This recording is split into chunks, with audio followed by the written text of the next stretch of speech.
everybody. I'm doing this video on the digital dollar if you haven't heard of it. And this is not just a US thing.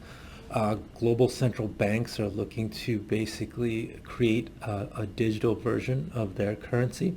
So this is really similar to something like Bitcoin that came across 10 years ago. It's most likely going to be based on blockchain technology, the same way Bitcoin is, and you can make peer-to-peer payments, and I believe that the digital dollar will be very similar. Now, just looking at the digital dollar project, I found this is very interesting. Accenture is working with the Digital Dollar Foundation to basically increase the study and public discussion regarding the digital dollar, which I thought was really interesting. So the dollar is meant to exist with regular money and to be an equivalent. The whole idea there is to become more efficient, and that's how it's being sold, to have sort of a borderless currency and, to make instantaneous payments, without the traditional systems that we need, that we have with money.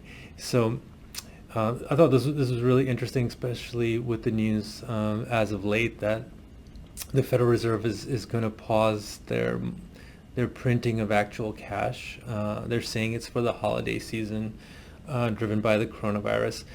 But I think there's a push here to transition from paper currency, which has been on the way out, to completely a digital format. There's some real sort of risks to this, and for the individual, there's questions around privacy. If it works anything like a Bitcoin, those transactions are traceable through the blockchain. And for the digital dollar, I believe it's going to be the same. So every unit of that currency, will be recorded on the blockchain to see what hands of that has that currency passed through over the entire life of that currency, right? So indefinitely. So I thought that was pretty interesting. Another thing is, you may not have the ability to have dollars outside of the system, like just holding cash. That poses some risk, because, well, you can't really store it in a non-digital format, and potentially, if something were to go wrong or your account, wherever that exists, is turned off, you may not even have access to that capital, and there's no way of holding that cash potentially in the future if actual paper cash no longer is being used, which is where I think the world is going. So there's some serious ramifications around what that means for people, because it creates new risks. It does have some efficiencies, but it definitely creates new risks around that. Another interesting thing that we saw, it gives the Federal Reserve a direct avenue to deposit money into your account. So there was this interesting article that's come out of Double Line, which discusses this, which I thought was also really interesting, because central banks could potentially put money into your account, and if you look at it, if they can put money in, they could take money out too, if they wanted to. So inflation's a big topic that I like to think about and talk to people about, because I think it is still under the radar, but it seems to be on the horizon, where the Federal Reserve has already tried things like QE, and around the world we've had negative interest rates, some things that we thought would have never happened or were impossible.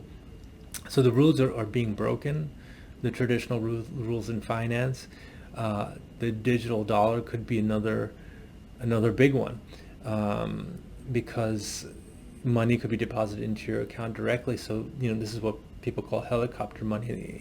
If quantitative easing and negative interest rates don't work, money may be just given directly to the people, and that may be through the digital dollar. And universal basic income is another possibility, which it's been tried in other countries. I think Switzerland did that, or is trying it and testing it.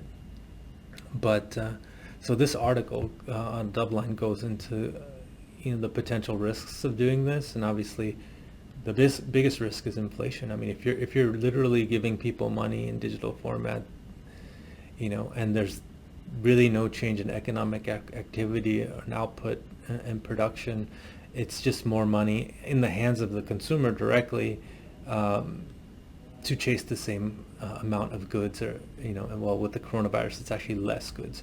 So it would be very similar to the stimulus that we saw with the CARES Act, but this is a permanent and efficient mechanism to actually distribute money to the people, essentially devaluing that money, but creating inflation. I mean, the reason the Fed wants inflation is there's just too much debt in the system, and if we don't get higher prices and higher wages, there may be a serious problem in terms of debt defaults. If that debt can't be serviced, and if it's not being serviced by true economic growth, it has to be serviced by inflation. And that's what this article goes into. And here you can see two very interesting charts. So the red line is basically the money supply, and the blue line velocity. So the money supply is basically the Federal Reserve, how much money have they actually printed, and how much money is actually in the system. It's just one definition, but you can see how much that has gone up.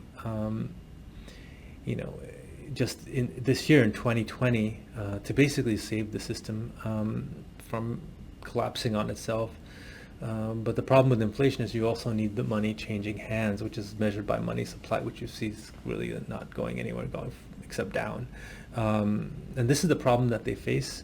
But giving money directly to the people, I think, would address the money velocity directly, but it could really uncap inflation, which at that stage nobody knows what can happen.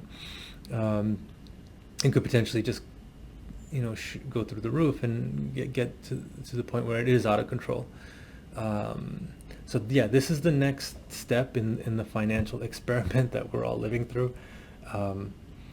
We're living in a very unpredictable world, and what we need to really do is think about our asset allocation, and that's what we do at Analog, and we can help you with that. And I mean, it is more essential than ever to be doing this right now, because we really don't know what the world's going to look like in 5 years in terms of the economy and even the value of money. So yeah, check out our website. Feel free to get in touch. Thank you.